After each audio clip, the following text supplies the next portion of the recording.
네, 이제 3단계 캠프 준비법 쪽으로 한번 이동을 해볼게요. 네, 3단계 캠프 준비법을 보면 저희가 이제 작년부터 6월, 7월, 8월에서 8월 3차 캠프가 나옵니다. 한 가지 문제가 되는 점은 뭐냐면, 혹시 이제 2단계 캠프가 합격된 다음에 3단계 캠프에서 결과 발표가 나오면 25, 26일이거든요. 혹시 과학고 준비하시는 분들 날짜 잘 보셔야 됩니다. 네, 그 말씀드리고요. 일단 넘어가도록 하겠습니다. 첫 번째로 궁금한 부분은 이런 부분입니다. 1차에서는 이제 서류로 깊게 분석한다 말씀을 해주셨고요. 2차에서는 학업 능력을 점검한다고 당연한 부분입니다. 그렇죠? 근데 3차에서는요, 그냥 딱 클리어하게 이거 두 개 정도 봅니다. 라고 한다고 하면 학교에서 뭐를 보는 게 제일 중요할까요? 일단은 그 3차 캠프에서 아쉬운 게 뭐냐면 1차 서류와 2차 그 GPL에서 성적이 좋은 학생들이 3차 캠프에서 성적이 안 나오는 학생이 있어요. 그리고 안타깝고요. 3차 캠프에서는 가장 중요한 것이 서류 분석입니다. 서류를 분석하고 확인료가 많이 들어갑니다. 거기서 보면 자소서 학생부 추천을 통해서 학생들에게 심층 면접을 하면 그 자소서가 진실인지 아닌지 확인될 수가 있어요. 가장 크고요. 그 다음에 일단은 2차 GPL 고사 받지만 아이들의 어떤 과학과 수학 능력을 확인할 수가 없어요. 시험 과정은. 그래서 더 구체적으로 또 심도 있게 물어보려고 어떤 과학적 창의적 능력 있는 학생 선발하기 위해서 수학과 과학 어떤 심화 문제를 어떤 문제를 풀고 구술 면접을 하는 그런 경우도 있을 겁니다. 또 한 가지 뭐냐면 일단은 그 이틀에서 하루로 줄었기 때문에 일단 창의융합 문항을 제공해서 학생들이 어떤 창의성을 발현시키는 그런 실험 보고서를 작성하는 그런 나올 수가 있습니다. 감사합니다. 수장님, 이제 여기에 대해서 이 뽑는 분과 그 다음에 이제 그 뽑히도록 만들어야 되는 분들 차이 입장에서 보셨을 때 아이들이 합격하는 친구들 평상시에 보면 어떤 친구들이 캠프를 좀 잘하나요? 이게 이제 우선 그 2차까지는 지필이기 때문에 지면으로 드러나는 능력이거든요.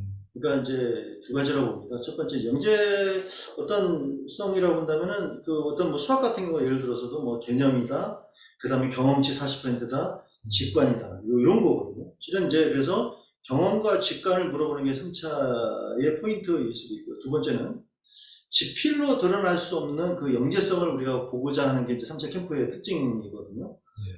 근데 이제 3차 캠프의 특징이라면 또 이제 지필에서 안 드러나는 영재성이라는 게 그 3차에서만 나타나는 그러니까 의사소통 능력이라고 그러죠. 그렇죠. 그러니까 머리는 좋지만 영재성이 있지만 의사소통 능력이 없다면 이게 뭔가 우리가 이제 가려야 되는 부분이 좀 있을 테니까요. 제가 이제 이 MMI를 이 의대에는 그런 MMI가 우리나라의 최고의 엘리트 영재성이 있는 애들인데 그런 친구들을 MMI 이렇게 해봐도 역시 MMI에서 가려지는 게 수능에서 가려는 것보다 훨씬 더 우수한 능력이 됐고 그게 또 전 세계적으로도 입증이 됐고 임상에서도 통과가 됐기 때문에 그거를 또 한다고 좀 보거든요.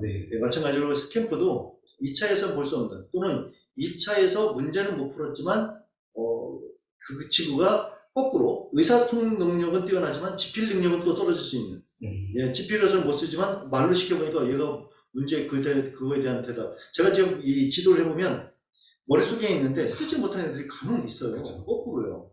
말로 설명해봐 그러면은 그것도 설명을 또 합니다. 이런 아이들도 또 있더라고요. 그래서 다각적으로 할 수 있는 건데 2차에서 이렇게 그런 친구들이 떨어지는 게 어떻게 보면 좀 안타깝죠. 진짜 그렇습니다. 맞습니다. 지금 여러 가지 질문 중에서 먼저 대구과학고 처음 부탁드립니다 했었는데요. 이 대구과학고가 이번에 다른 데랑 같이 비슷하게 출제를 하다 보니까 과학 분량이 좀 많아졌다 정도이고요. 어느 정도 커트라인인지는 저희가 조금 더 수집을 해봐야 될 것 같습니다. 그래서 요건 21일날 설명을 드리도록 하고요. 요 부분은 저희 교장선생님 바로 말씀해 주실 수 있을 것 같긴 한데 정확하게 5대5라고 말씀드리진 않겠습니다. 일단 여쭤볼게요. 그 세종 지필을 봤는데요. 수학은 어렵고 과학은 잘 봤다라고 이야기하신다는 건데요.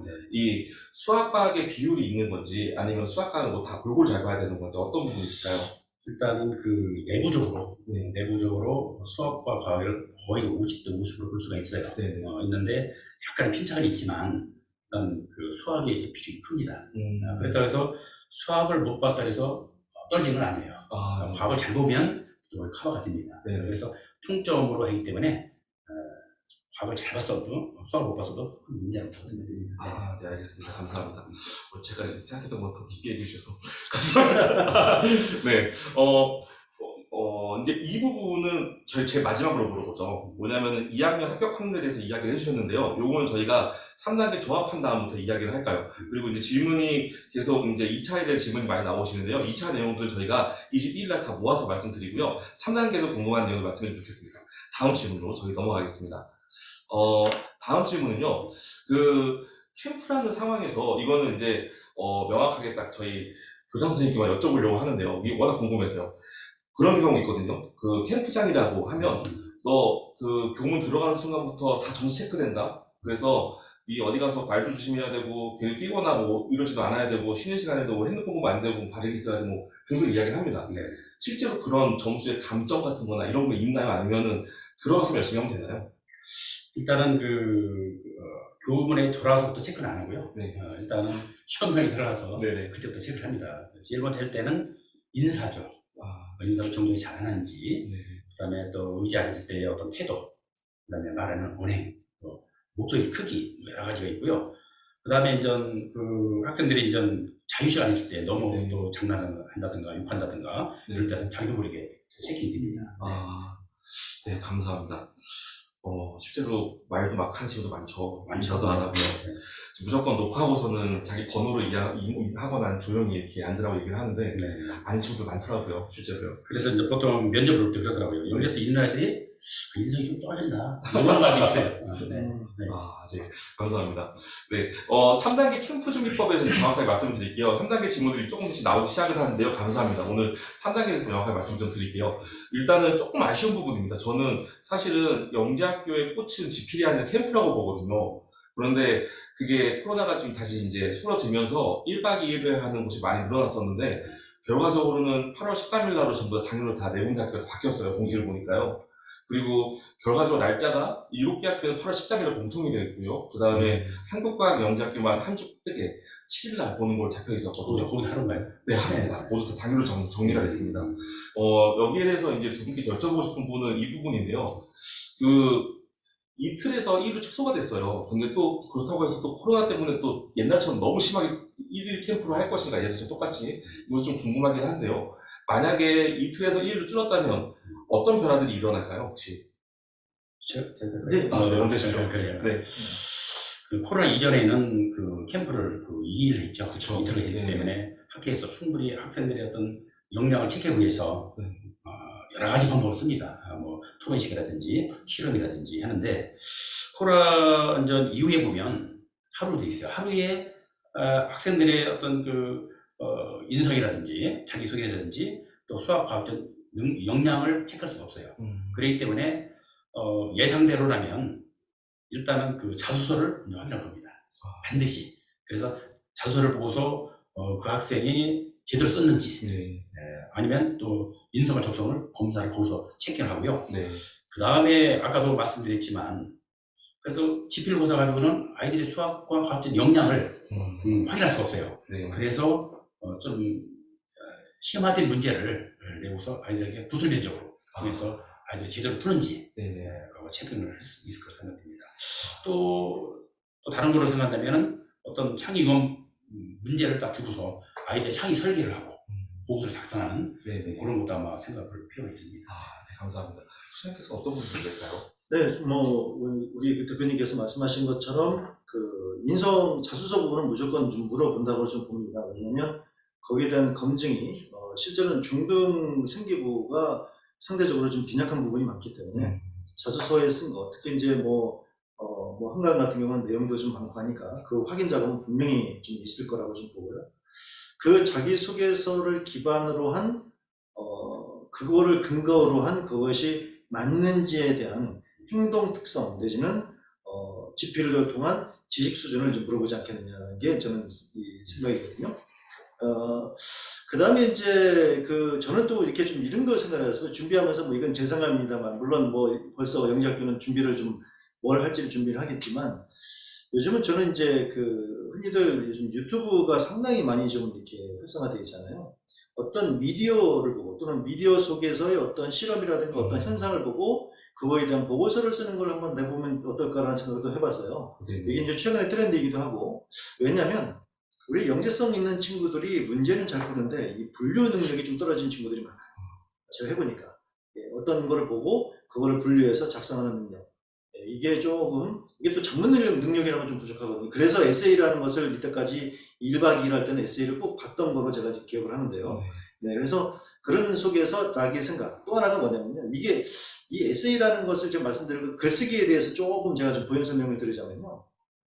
보통 어머님들 그 자소서를 쓰지 않습니까? 자소서를 쓰는 패턴과 이 에세이 패턴을 저는 좀 비교를 하지 않나 하는 생각이 듭니다.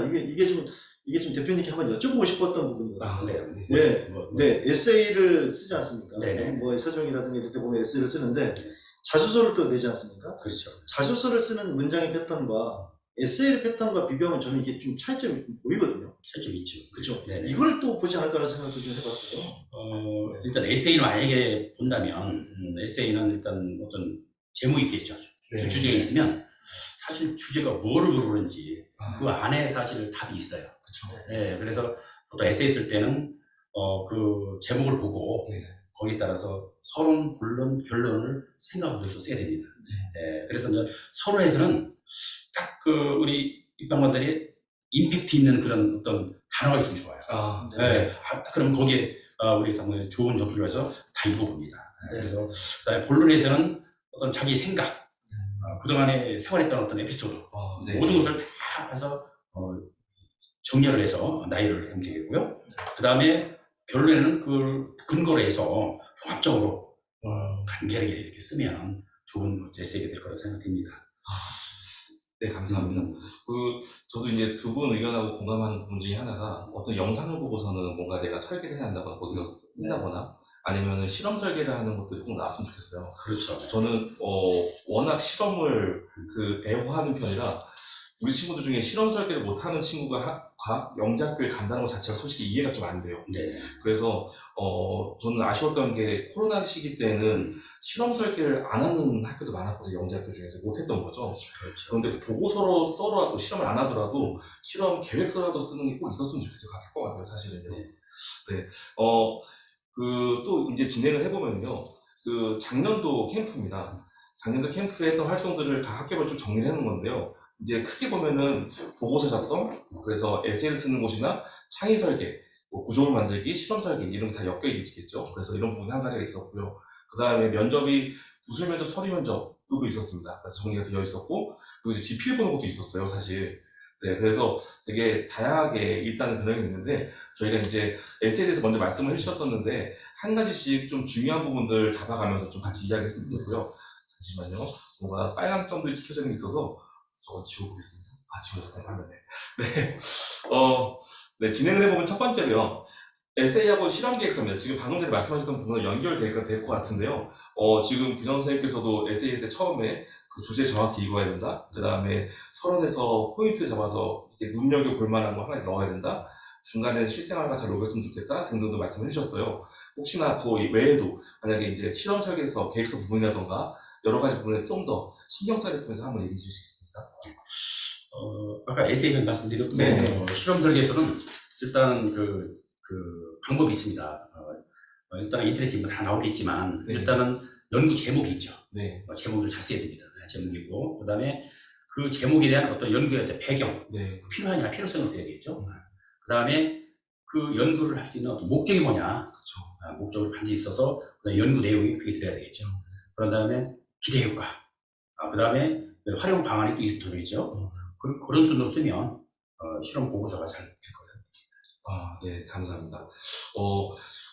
그 친구들 중에서 이게 실험 계획서 말씀한 것처럼 동기도 있어야 되고, 네. 그 다음에 이게 나중에 어떻게 사용될 수 있는지에 대한 향후 과제라던가 아니면은 나중에 계획들 같은 거 쭉 있으면 좋겠는데 너무 문제 풀듯이 이거는 이렇게 해결하면 이렇게 나온다라고 너무 담백하게 쓴 친구들 많잖아요. 그렇죠. 그런 친구들 점수 그럼 진짜 실제로 조금 받나요? 그럼요. 그래서 이제 실험 설계될 때 제목을 보면 네. 너무 실현 불가능한 걸 써요. 그러니까 실현 가능한 구체적인 거로 딱 함축해서 쓰는 게 좋습니다. 그래서 그런 쪽으로 제목을 적고 거기에 대해서 어떤 배경과 목적을 쓰면 지속이 잘 쓰고 있습니다. 네.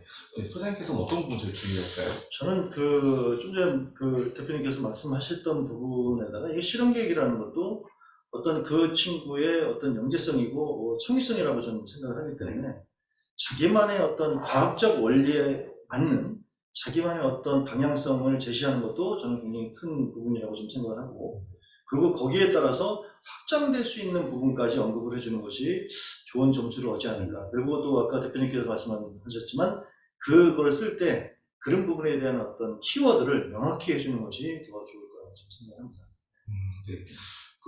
저는 이제 에세이라든가 실험기획서 나온 거를 평가를 제가 하다 보면 저는 크게 이제 두 가지로 보거든요. 그러니까 말씀하셨던 기본적인 것 외에 크게 두 가지라는 거는 첫 번째로 원래 있는 글과 글의 문학과가 다르게 자기가 하고 싶은 걸 쓰는 친구도 있어요.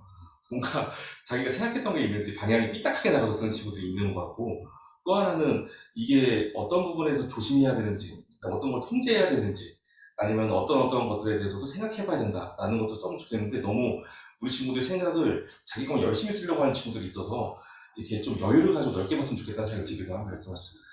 네.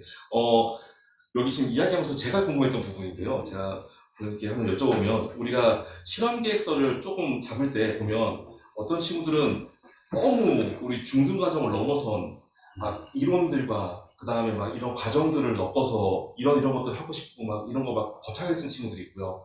어떤 친구들 자기가 배운 기준에 우리 그래 고등학교 올라갈 만한 친구, 그래 영재학교 과학 올라가면 요 정도는 알아야 되는 정도의 이런 것들을 구체적으로 쓴 친구도 있거든요. 네. 점수 차이가 누가 더 받고 덜 받는 게 있을까요? 있어요. 네, 왜냐하면 중학생이면 중학생에 맞는 실험 보고서가 나와야 되는데 네. 대학교 이상의 전문가 수준의 실험 보고서 나오면은 감점입니다. 네, 그래서 충분히 이거는 중학교 1학년, 2학년, 3학년 수준의 보고서가 써야만 네네. 제대로 점수를 받을 수 중요한 말씀입니다. 네, 감사합니다. 이거 되게 잘 물어보지 않았나요? 네, 질문 계속 남겨주시면 답변 드릴게요. 궁금하신 거 많잖아요, 그렇죠? 네, 다음 거 진행하겠습니다. 네, 지금 실험계획서 질문 주셨는데요. 타이밍이 하나 텀에 넘어가서 요거 바로 뒤에서 나중에 최종적으로 물어볼 때 끝나고 이어서 여쭤보겠습니다. 네, 감사합니다. 질문. 여기서 한 가지 더 말씀드리면 네. 그 전에 면접을 왔을 때 네. 중학교 3학년이 그 논문 저널에 제1 저자로 등록이 됐더라고요. 그래서 네. 많은 입학 담당관들이 합격을 시켰어요. 그거 보고. 네. 그래서 이제 그 입학 담당이 회의할 때 아무래도 좀 문제가 있는 것 같다. 그래서 이제 알아봤더니 그 학생 아버지가 생물학과 교수고, 네네. 그 아들이 저는 1저자고 아버지가 4저자고. 이래서 확인한 결과 아닌 걸 판단해서 그렇게 했습니다. 그런데 아이에 맞는 그런 논문 써야 되는데, 그렇죠. 너무 대학교 이상의 논문을 써가지고 네. 문제가 있는 거죠. 네. 이제 이렇게 말씀하시면은 이제 아마 물어보신 분들이 그 영재학교 정 생각하는 아이들 전공이면 저 끝에 이론이라고 생각할 텐데 갖고 있을 텐데 그거를 굳이 낮춰야 되겠느냐라고 이야기하시는 분인데, 저는 이제 그런 분들 말씀드릴 때 만약에 이제 저 끝에 있더라도 우리가 중학교스럽게 설명할 수 있는 방법, 그렇죠. 그 다음에 지금 배우는 것과 어떻게 거기까지 가는지에 대한 부분도 연결시키는 게 좋다라고 이야기를 하거든요. 네. 그런 부분이라면 약간씩 어려운 문항에서 좀 괜찮을까요? 일단은 뭐냐면 우리가 이제 그 학교에서 생각하기에는 중학생 수준에서의 어떤 시간적으로 보나 네. 논문을 쓸 여력은 없다. 네. 그래서 학교 행사라든지 또 국회 이런 큰 과학 탐구대회 네. 그런 데에서의 연구 보고서만 봐도 그 과정만 보면 되지 그 이상의 논문은 필요 없다는 생각이 들어요. 아직까지는. 네, 감사합니다. 네, 이제 다음 부분인데요. 이거는 사실 제가 궁금한 부분이기도 했어요. 근데 저희 요번 질문입니다. 일단 메인 질문인데요. 저희 특강을 온 친구들도 항상 막 우물쭈물해요. 왜 그러면은 내가 이번에 리더를 못 맡아서 점수 조금 딸 것 같다 등등 얘기를 해요. 그런데 어쨌든 팀 활동을 하면 팀장을 꼭 정하진 않더라도 알아서 아이들이 가장 먼저 좀 치고 나가는 친구들이 있고요. 어떻게 보면 있잖아요. 그 팀장 역할을 맡는 게 무조건 유리할까요? 아니면은 뭐 다채롭게 여러 가지 뭐 보조한다거나 자료를 잘 정리한다거나 이런 자기 역할을 하면 충분히 따라갈 수 있을까요? 일단은 아마도 그 팀 활동할 때 팀장을 선정을 안 할 수도 있습니다. 왜냐하면 하면은 안 한 친구가 불리게 될 수도 있으니까. 네. 근데 만약에 또 할 수도 있어요. 근데 만약에 팀장을 선정한다면 안 하는 것도 낫습니다. 네. 그다음에 이제 리더가 안 됐다 해서 반드시 떨어지는 건 아니고요. 네. 거기에 같이 팀원끼리 같이 협조해서 실험을 하면 네. 높은 점수를 받을 수가 있습니다. 감사합니다. 네. 이 다음 질문입니다. 아이들이 사실 기출처럼 그 면접 갔다 온 친구들도 이제 이렇게 얘기를 하기도 해요. 그리고 실제로 이제 나온 것을 정리해봐도 뭐 다른 학교, 그러니까 뭐 과학고라던가 외고 이런 데서 갔다 온 친구들에 비해서 현저하게 떨어지는 것 같긴 하지만 어쨌든 간에 영재학교에서 학생부 관련된 질문을 면접은 별로 안 하나요? 일단은 그 학생부는 1차 서류 때 다 입학원들이 다 확인했습니다. 그렇기 때문에 3차 캠프에서는 면접 때 굳이 학생부는 안 하고 자소를 가지고 신청 면접을 합니다. 네, 감사합니다. 이거는 이제 두 분께 또 여쭤보겠습니다. 이게 실제로 뽑으시는 입장에서 말씀하신 것처럼 가르쳐보면 느끼는 분들 저도 할 말이 참 많거든요. 그 면접에서 가장 학생에 대해서 확인하려고 하는 부분, 면접이 도대체 뭘 알아보려고 하고 학생들이 뭘 끌어내려고 하는 건지 여기에 대해서 조금 편하게, 시원하게 좀 이야기했으면 좋겠습니다. 먼저, 네, 규정 선생님부터 얘기해 주시죠. 일단 그 면접에서 가장 중요시하는 것은 인성입니다. 인성을 가장 보고요. 그 다음에 수학과 과학적인 능력을 확인할 겁니다. 그래서 분명히 수학과 과학에 어떤 구술 심층 면접이 오지 않을까 생각이 들고요. 일단 또 태도도 많이 봅니다. 그렇기 때문에 준비를 미리 잘 하셔야 될 것 같고, 자소서를 가지고 구체적으로 이렇게 세밀하게 준비를 해야 대응할 수 있을 거라고 생각합니다. 특히 이제 어떤 학생들은 수학과 과학 실력이 좋은데도 불구하고 또 대답을 못하는 학생이 많아요. 그게 좀 아쉬워요. 충분히 자기의 모든 역량을 끌어내서 다 얘기를 해야 되는데 알긴 많이 하는데 대답을 못해요. 그래서 낮은 점수를 받는 학생이 있습니다. 네. 소장님 이게 여쭙기 전에 선생님께 한 가지 여쭤보면 방금 전에 이제 저희 교장 선생님께서 이야기를 잘 못 끌어낸 친구도 있다라고 하잖아요. 가르치실 때 그런 친구들을 어떻게 끌어내시나요? 그래서 제가 이제 이렇게 상담을 하시거나 여쭤보는 어머님들께 자소서를 쓰는 단계부터 이게 면담을 좀 해야 된다고 말씀하시고 드리거든요. 그럼 자소서를 쓰다 보면 항상 이제 한 시간을 놓고 우리 아이들이 아직 특히 영재성 있는 아이들이 표현을 잘 못해요. 물론 뭐 하는 친구들이 있지만 대부분이 뭐 좀 약간 거꾸로 저는 요즘 약간 어느룩하게 얘기하는 친구들을 거꾸로 색을 봅니다. 약간 그런 친구들이 영재성이 많은 요즘 색깔을 띠고 있어요, 실제로. 예. 그러니까 자기 어떤 얘기 몇 마디 나눠보면 잘 내색은 않는데 얘기 나눠보면 생각이 독특합니다. 예를 들어서 이제 우리 예전에 이 일화를 말씀드리면 두 명이 왔는데 한 명은 영재성 공부를 많이 한 친구고 한 명은 영재성 공부를 시작한 지 한 두 달 뿐이 안 되는 친구인데 그 두 달 뿐이 안 되는 친구가 이렇게 은연중에 얘기하는 것들이 상당히 독특한 얘기들이 많더라고요. 그런데 이 친구가 표현도 잘 못해요. 근데 얘기하는 내용들이 저런 생각을 하네? 그래서 제가 한번 서울과학을 한번 써봐라 했는데 2학년 선발로 합격을 했어요, 실제로. 예. 그 친구가 목포 친구로 기억을 하는데, 네. 하여튼 그런 사례는 너무 많습니다. 근데, 그것처럼 이 면접에서는 그 친구가 드러나지 않은 역량, 지면에서 드러나지 않은 역량, 그 다음에 아까 우리, 대표님께서 아셨지만, 인성. 왜냐면, 사기꾼은 사기를 잘 치겠죠? 소매치기는 소매치기는 잘하겠죠? 과연 이걸 우리가 영재교육 특별재능법이라는 법에 따라서 영재학교를 만들었듯이, 과연 이 영재들이 사회 공헌을 어떻게 할 것이냐. 이것이 이제 인성이라고 저는 생각을 하기 때문에 인성. 그 다음에 자기소개서를 과연 네가 썼느냐. 진짜 네가 썼으면 거기에 대한 심층적으로 어떤 생각을 하고 있느냐. 요거를 진짜 진위를 확인하는 작업을 좀 많이 하겠죠. 그래서 그런 부분의 역량인데요. 근데 제가 이렇게 해보면 우리 어머님들이 면접 준비하시는 어머님들이 이제 딱 들어오시면 그래요. 왜냐면 면접 준비를 하면 미리 이제 생기부하고 자기소개서를 받지 않습니까? 물론 먼저 자기소개서 쓸 때부터 받은 친구들도 있겠지만 나중에 오는 친구들을 갖고 앉혀놓고 몇 마디 나눠보면 우리 이 친구는 이런 학생이죠 하면 깜짝 놀래요. 선생님 혹시 점쟁이시냐고 그렇게 정확히 맞추시냐고. 맞습니다. 근데 자소서하고 생기부를 보면 대충 그 친구가 나와요, 실제로요. 이건 저도 그렇지만 실제로 이 입사관님들은 얼마나 전문가분들이 많이 그걸 검사를 하시겠습니까? 그것처럼 면접은 이게 지필은 만들어진 어떤 능력이라고 한다면 면접은 진짜 수많은 세월 동안 몸에 밴 어떤 역량이다라고 저는 생각을 좀 합니다.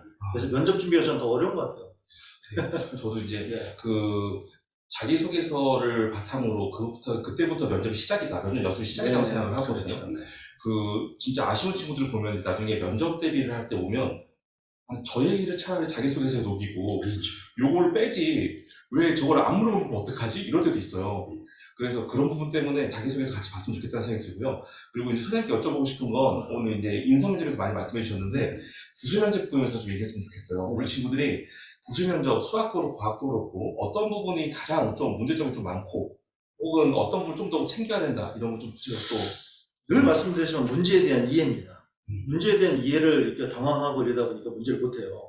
제가 이 부분에서 또 이제 말씀드릴 부분 포인트가 뭐냐면 아까 이제 그 태도 부분 아까 대표님께서 말씀드렸거든요. 구술의 형태는 두 가지겠죠. 풀어본 상태에서 질문을 던지고 그거에 대해서 대답해보거나 아니면 칠판에 쓰거나 뭐둘 중에 하나일 겁니다. 근데 우리가 이제 긴장하다 보면 그 문제를 모를 수도 있잖아요. 네. 근데 긴장하다 보니까 문제를 파악을 못할 수도 있습니다. 본질을. 그러면 면접관 분들이 항상 포인트를 줍니다, 실은요. 좀 이렇게 가르쳐 주시거든요. 안타까운 거. 근데 그럴 때 어떤 아이들은 더 빨리 알아듣고 그걸 하는 아이들이 있는가 하면 오히려 그 부분에서 못 알아듣는 아이들. 그러니까 못 알아듣으면 이제 그 부분에 대한 이해를 못 하고 있다는 얘기겠죠. 두 번째는 던져줬을 때 어떤 친구는 그냥 뭐 자기가 이미 알고 있었다는 둥 푸는 아이가 있는가 하면 어떤 아이는 감사합니다 교수님 하면서 지 거를 또 이렇게 챙기는 이런 아이들이 있어요. 그래서 이런 부분에서도 태도 점수가 좀 높지 않을까라는 생각을 좀 해보거든요. 해보면 여러 양상들이 있는데 결국은 이제 그 문제를 푸는 능력이고 그 문제를 출제 의도에 맞게끔 키워드를 던졌느냐. 이게 이제 포인트가 되겠죠. 네. 네, 여기 내용이 하나 나왔는데, 면접에 대한 내용에서 바로 질문 드릴게요. 여기 의문이 나왔는데요. 면접에서 면접관님은 몇 분 정도 들어오시고, 동시에 학생은 몇 명, 근데 이거 학교마다 다를 것 같아요. 그쵸? 그 학생은 몇 명, 한마디로, N대 N인지, 1대 N인지, N대 1인지 여쭤보시는 것 같고요. 그리고 이제 1인당 질의응답 시간은 다를 거라 생각하면 학교다 많이. 근데 일단은 이렇게 지원하셨을 때는 어느 정도 인원이었을까요? 또 면접관은 그 학생 한 명당 3명이 주목하는 걸로 알고 있고요. 네, 학생은 여러 명 놓고 할 수는 없습니다. 개별로 같은 질문을 하기 때문에. 그래서 혹시 이런 그 면접 볼 때 학생들이 그 자신감이 결여돼서 대답을 생각이 안 날 때가 있어요. 이때는 방법이 있습니다. 시간을 끄려야 되는데 머뭇거리는 것보다는 우리 면접관님한테 정중히 못 들었으니까 다시 한번 말씀해달라고 그렇게 하면 시간이 봅니다. 그때 빨리 생각을 해야 돼요. 그래도 생각이 안 나면 그 질문을 다시 물어야 돼요. 그러면 그때 생각할 수 있습니다. 거기서 만약에 모른다고 하는 거와 끝까지 생각은 동시에 대답을 조금이라도 하면 가점이 있습니다. 네. 제가 그 가르치는 면접 강의 중에서 포인트입니다. 그게. 여기서 가장 중요하죠. 다 풀어놓으시네요. 네. 오늘 얘기를 많이 듣습니다. 여러 가지 질문 답을 해주실까 하는 것들이 막 나오는데요. 좋습니다. 네, 이거 저희 끝나고 또 얘기해야 되는데. 네, 다음 거 이제 이야기해보겠습니다. 이거 저도 궁금한 부분이고요. 이제 실제로 다른 관점인지도 궁금해요. 2단계로 GP를 있고요. 3단계 GP를 보는 것도 있고, 아니면 어쨌든 구술면접의 문항들도 있고요. 그런데 2단계하고 3단계하고 GP들을 봤을 때 어떻게 보는 학교에서 보는 관점이라던가, 아니 문제를 내는 유형 차이라던가 이런 게 있을까요? 일단은 그 2단계 GP는 연계성 검사라고 해서 학교마다 차이가 있죠. 서울과학부 정도는 1교시에 뭐 국어라든지 사회, 인문학도 많이 나오더라고요. 대표적으로 또 2교시에는 융합형 문제를 낼 수 있고 또 그러다 보니까 학생들이 이제 문제 푸는 게 익숙한데 아까 말씀드린 대로 자기의 어떤 그 발표도 중요하죠. 또 문제 분석도 중요하고 그거를 판단하기 위해서 어떤 그 역량을 측정하기 위해서 구술 면접을 볼 수가 있어요. 약간 차이가 있습니다. 그래서 일단은 2단계는 뭐 혼자 공부해서 이 점수를 많이 줄 수 있지만 3단계는 자기 역량을 다 드러낼 수 있는 그런 것을 평가할 수가 있죠. 차이가 있습니다. 보실 때 그 구술님께서 그 구술 문항, 3단계 문항들이나 아니면은 가끔 제가 지필로 몇 분이 나오는 3단계 나오는 문항들이나 그 다음에 2단계 차이가 많이 나나요? 그러니까 사고의 폭이죠. 그러니까 저 이제 3단계 문제를 보면 그냥 2단계에서 지필은 어떤 단순적인 어떤 사고를 이렇게 요구한다면 3단계에서는 우리 실험에서 왜 변인이라는 것처럼 이런 거에서 너는 이렇게 하면 어떻게 그러니까 추가 질문을 던질 만할 수 있는 여력을 좀 많이 남깁니다. 그러니까 문제 특징이. 그래서 그 아이가 그거에 대한 대답을 받았을 때 차선적으로 점수를 주기 위한 듯한 느낌을 받는 문제들이 많아요. 네, 그런 차이점이 있는 것 같아요. 그러니까 원리를 정확하게 이해하셔야 그렇죠. 되는 거죠. 네. 아, 네, 감사합니다. 그 지금 2차 합격 인원이 몇 프로인지 3차 합격 인원이 몇 프로인지 말씀해 주셨는데요. 일단은 3차 합격 인원은 한 과목 정도를 제외하고는 명확하게 나와 있습니다. 그래서 학교마다 1.5배수, 2배수를 뽑아서 그 3단계 캠프로 갈 수 있게 하고요. 이제 거기에서 일부 그 지역 인재 전형으로 합격한 친구들 같은 경우에는 또 인원수 빼는 경우도 있고 그렇지 않은 경우도 있습니다. 말씀을 드리고 2차 합격 인원 같은 경우에는 1차 서류 합격한 인원들 말씀하시는 건데요. 올해 경기과학고 60% 후반대부터 시작을 해서 인천이라던가 이런 학교들은 90% 정도까지 합격을 한 걸로 아까 데이터가 저희가 집계가 됐습니다. 그래서 그 말씀드리고 다음 문항으로 넘어가겠습니다. 그 구술 평가를 할 때요. 실제로 칠판에 판서를 하는 경우들 문제가 좀 나오나요? 어떠십니까? 대표님, 제가 변호사님께서 먼저. 일단 학교마다 다를 수가 있어요. 네. 일단은 학생들이 풀고 나서 이제 구술 문제를 풀고 나서 그냥 답변하는 분도 있지만 네. 일단 풀고 직접 우리 그 선생님들 앞에서 직접 칠판에 풀고서 설명하면서 이렇게 평가하는 분도 있습니다. 네. 두 개를 다 준비를 해야 하는 것이 좋겠습니다. 아, 네. 그 소장님, 네. 아이들이 칠판을 가지고 쓰는 걸 더 어려워하나요? 아니면은 칠판 없이 수학을 그냥 말로 표현하고 어려워하나요? 진짜 중요한 질문인데요. 제가 이렇게 해보니까 칠판을 쓰는 친구들을 그거를 더 잘하는 친구도 있고 쓰는 거를 잘하는 친구도 있는데 참 재밌는 게요. 칠판에 푸는 거를 잘하는 애들이 역시 리더십이 좋아요. 아, 참 희한해요. 네. 그래서 그런 친구들이 늘 이렇게 하면서도 학교에서도 많은 그런 경험이 좀 느껴져요. 예, 그래서 그런 부분도 점수에 넣기 위해서 일부러 칠판을 쓰는 것이 아닌가라는 생각도 좀 해봤습니다. 이제 저는 주로 과학 면접을 하거나 아니면 서류 면접을 하러 들어가긴 하는데요. 제가 이제 수학 면접을 하는데 같이 들어가 보면 그 문제를 푸는 경우에 칠판을 보고 그 면접관을 안 보고 푸는 경우도 있어요. 그리고 칠판에 집중을 하면은 이야기하는 걸 까먹고 쓰는 경우도 있거든요. 이런 경우는 그냥 문제만 맞으면 될까요? 아니면은 감점이 있을까요? 뭐 감점이 없고요. 아, 일단 학생이기 때문에 칠판을 못 쓰든 또 이렇게 못 쓰든 사실 아직 거기까지는 아이들이 능숙하지 않기 때문에 네. 그런 감점이 없고 이제 잘 풀고 설명을 잘만 하면 됩니다. 아, 네. 점은 없어도 잘하면 가산점을 주지 않나요? 그렇죠. 아, 네. 그거 중요한 거네요. 네. 이제, 조금 더 뒤로 넘어가서, 이제, 명문제 안 남았습니다. 명문제 안 남았다는 것은, 지문상이 안 남았다는 것은, 빨리 지금 채팅창에 남겨주셔야 궁금한 내용들 들으실 수가 있고요. 오늘 예상은 9시 20분 정도까지 저희가 이야기한 내용 전부 다 풀고, 40분 정도까지는 질문사항도 전부 다 받으려고 하고 있습니다. 그러니까, 네. 가산점 나와서 질문 드립니다. 되게 무섭게 써주셨는데요. 그냥 남겨주세요. 이따가 답변 드릴게요. 네. 저희 부모님께서 지금 좀 신경 쓰셔야 되는 게 있습니다. 뭐냐면, 3차 캠프가 실제로 진행되고 난 다음에, 나온 다음에 며칠 지나지 않아서 3차를 바로 들어가셔야 됩니다. 그래서 2차 결과가 나온 다음에 들어가시려면 3일에서 8일 정도뿐이 남지가 않아요. 그래서 우리 친구들이 준비할 기간이 짧습니다. 그런데 그것만 준비하시는 게 아니라요. 생각을 해보시면 실제로 8월 말에서 9월 초에 또 과학고 원서 넣어야 되는 것도 있습니다. 그래서 우리 친구들이랑 잘 상의하셔서 이제 기말고사도 끝났고 그 다음에 지필 우리 2단계도 끝났으니까요. 이제 앞으로 공부를 어떤 걸 더 해나가야 되는지 캠프 대비는 어떻게 할 건지 과학고 준비는 어떻게 하는 건지 고루고루 하셔야 될 것 같습니다. 네, 좀 정리를 좀 해드리고요. 이제 더 중요한 얘기들 드리겠습니다. 지난번에 제가 툭 여쭤봤는데 갑자기 확 말씀해 주셔서 확 놀랐었는데요. 그냥 과감하게 넣었습니다. 어차피 지난번에 방송 탔는데 뭐 여쭤보지 뭐 이러고요. 네. 1차하고 2차 전형에서 이미 끝났다라고 생각하는 친구들도 있어요. 그런 부모님도 계십니다. 뭐 예를 들어서 2배수를 뽑거나 1.5배수 뽑으면 150% 200% 되잖아요. 그러면 실제로 3차에서 붙으려면 떨어지는 붙은 경우가 생기나요? 이것도 내부 비밀입니다. 아, 네. 비밀인데 어쨌거나 또 그래도 또 이렇게 정보를 좀 기해야 되기 때문에 적당한 수준으로만. 네. 당연히 역적의 기회는 있습니다. 아, 네. 일단 예를 들면 이제 우선 선발이 있기 때문에 예를 들어서 우선 선발이 만약에 50%라면 예를 들면 60명을 만약에 성적을 뽑는다면 네. 그럼 120명을 뽑아야 되겠죠. 200명. 그렇죠. 그러면 사실 60명에서 뽑으려면은 1등부터 30등까지 네. 여기에서는 사실 공부 잘하는 애들이거든요. 그래서 이 학생이 만약에 떨어지면 그 학교에서 큰 손실이에요. 아, 네. 네. 그렇기 때문에 그럼 여기 또 120등짜리 있죠. 120등. 네네. 그 120등 사실 실력 차이 별로 안 나요. 네. 중요한 차이지만 그래도 어쩌거나 상위 그룹 애들은 떨어질 가능성이 좀 높다고 볼 수가 있죠.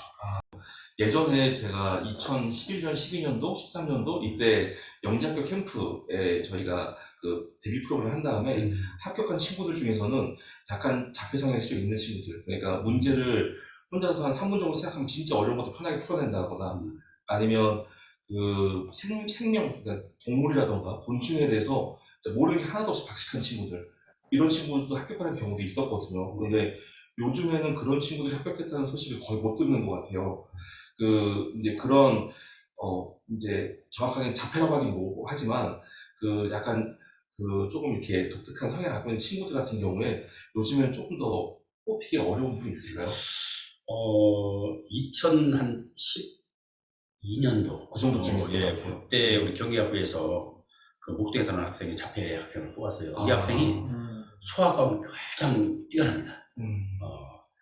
일단은 일단 올수, 1학년 때부터 올수인데 문제가 뭐냐면 다른 뭐 국어나 다른 모든 과목은 양가예요.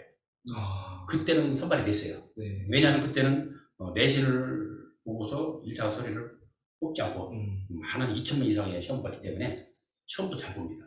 그 학생들이 일단 학교 생활은 뭐 힘들었지만 열심히 했어요.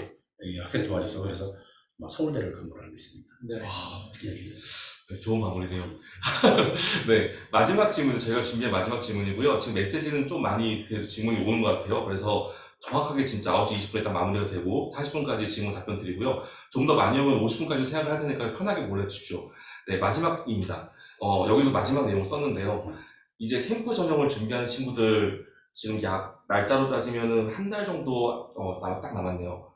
네, 그 친구들한테 이거 준비해라 라고 할 만한 한두 가지 정도씩 얘기 좀 주겠고요. 우영석께서 먼저 한번 해주시겠습니다. 일단은 2차까지 통과한다는 것은 대단한 거죠. 네. 그래서 이제 8분 우선 9분까지 왔다. 바로 꼴찌가적인데 저는 뭐냐면 3차 캠프 준비를 철저히 했으면 좋겠다. 왜냐면 2차까지 1차도 힘든데 2차까지 와서 3차 떨어진다면 너무 아쉽잖아요. 그래서 마지막 더 말씀드리고 싶은 것은 자신감을 가져라. 저는 이런 말을 많이 해요. 만약에 그 영재학교에서 한 명을 뽑는다면 1,000명이 봤어도 그 한 명은 누구냐? 나라고 생각하면은 합격의 영광이 오리라고 생각합니다. 자신감. 네. 감사합니다. 부장님께서는 어떤 의견 주실까요? 네, 이게 이제 2단계까지를 통과했다면 우리가 이제 이 극간 차이가 아마 다 비슷비슷할 겁니다. 실은 간당간당하게 그런 큰 차이도 비슷할 거란 말이에요. 그 속에서의 변별력이기 때문에. 그럼에도 불구하고 저는 그 기본에 충실하라는 얘기를 먼저 좀 해드리고 싶어요. 기본에 충실하지 않고 오히려 아까 말씀드렸지만 자소서를 다시 면밀하게 검토를 한다든가 생기부를 다시 한번 면밀하게 검토한다든가 아니면 자기가 공부했던 교과서를 다시 한번 쭉 보면서 내가 진짜 빠뜨리는 개념은 없는지를 다시 한번 본다든가 이런 기본에 충실을 했으면 좋겠다는 게 왜냐면 이 캠프를 준비해서 이렇게 던져보면요 기본이 안 돼 있는 친구들이 간혹 있어요. 근데 이제 그런 거고 두 번째는 그 기본 위에 아까 말씀드렸듯이 극간 차이가 아주 작은 변별력이 아주 근소한 차이들이 있는 친구들이다 보니 그 속에서의 자기의 포인트를 높일 수 있는 역량을 길러야 된다. 이거는 제가 이제 이렇게 캠프를 진행하고 이런 것이 아니라 실제로 이 영재성이 있는 친구들은요 굉장히 빨라요. 그러니까 예를 들어 드릴게요. 우리 어머님들이 전화를 제가 이거 굉장히 우리 어머님들한테 꼭 하고 싶었던 말입니다. 면접을 문의를 하시면서 몇 번 정도를 해야 되는 얘기를 꼭 질문하세요. 근데 일반 학원들이 4번, 주 몇 회, 얘는 10번 해야 되고 이런 식으로 틀을 잡아놓거든요. 자, 한번 우리 생각해 보자고요. 영재성 있는 아이들은 다 개성들이 강합니다. 근데 그 아이를 어떤 애는 다 똑같이 10번? 이건 말이 안 되고 그 아이마다 다 달라요. 그리고 우리 어머님들이 어떻게 결정하시냐? 한번 해보고 우리 아이들은 똑똑하기 때문에 엄마 내가 좀 부족한 것 같아요. 내가 좀 더 할 것 같아요. 이걸 꼭 어머님들이 체킹을 하셔서 그렇게 진행을 하세요. 이게 가장 정확한 겁니다.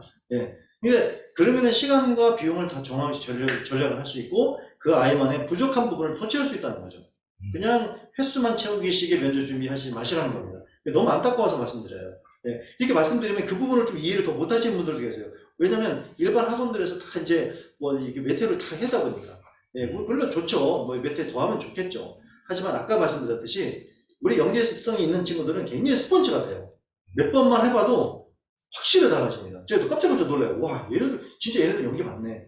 처음에는 어느라고 뭔가 몰랐던데 몇 가지 포인트 딱 집어주면 와, 이거 언제 그러냐 뜻이 따다다닥 나오거든요. 예. 그래서 그런 부분들은 전문가의 도움을 좀 받는 것이 좋습니다. 실제로요. 많이 받으라는 것도 아니고요. 그렇게 해서 아이들을 폭발시켜 줄 수 있는 몇 회 뭐 이게 아니라 예, 그런 어떤 모티브를 제공하는 것도 저는 굉장히 큰 도움이라고 좀 생각합니다. 네. 정말 감사합니다.